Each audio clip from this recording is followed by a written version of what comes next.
Nito nga lang pala kadali ang gumawa nga ng pili nuts na kutkutin.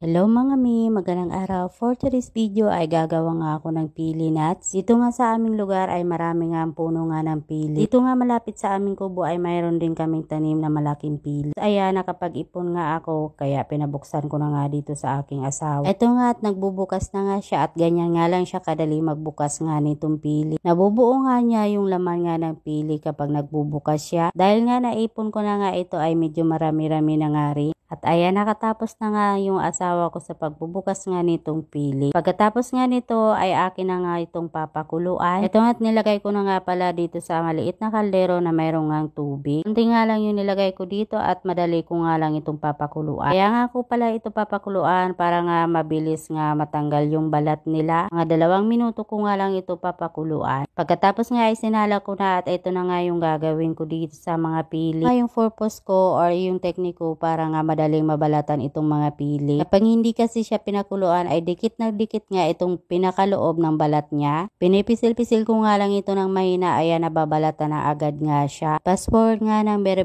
late mga may, nakatapos na nga ako dyan sa pagbabalat nga nitong pinakaloob ng pili. At sinalang ko na nga pala dito sa aming kalanan itong kawali at nagpainit na nga pala ako ng mantika. Pagkainit na nga ay naglagay na nga pala ako dito ng 2 kutsara nga ng asukal. Tapos kapag nainitan na nga itong asukal, ayan ilalagay ko na nga pala itong mga piling aking nabalatan kanina. Ito nga lang ako kasimple nga magluto nga ng pili nuts. Binuhos ko na nga dito lahat yung pili nga kanina. Bali na sa mahinang apoy nga lang itong kalan para nga hindi agad masunog. Bali hahalo-haluin ko nga lang ito ng maigi hanggang sa maikot nga dito sa asukal yung mga pili. Gusto ko kasi yung ganito yung luto na hindi masyadong maraming asukal. Para nga hindi naman gaanong katamis. Dito nga pala sa aming probinsya ay paborito itong bilhin ito ng mga turista. Dahil inuuwi nga nila ito sa kanilang lugar para nga pampasalubong. Kapag bibilin nga ito sa pwesto sa bayan ay medyo may kamahalan na. Ayan mga may, balik na nga pala ako dito sa aking video. Ipas nga ng ilang minuto, ayan medyo golden brown na at ito nga lang yung saktong pagkaluto nito. At pagkalipas nga ng ilang minuto, ayan hahanguin ko na nga itong mga mi. Siyempre ayan na nga at nahangu ko na nga sa kahirapan.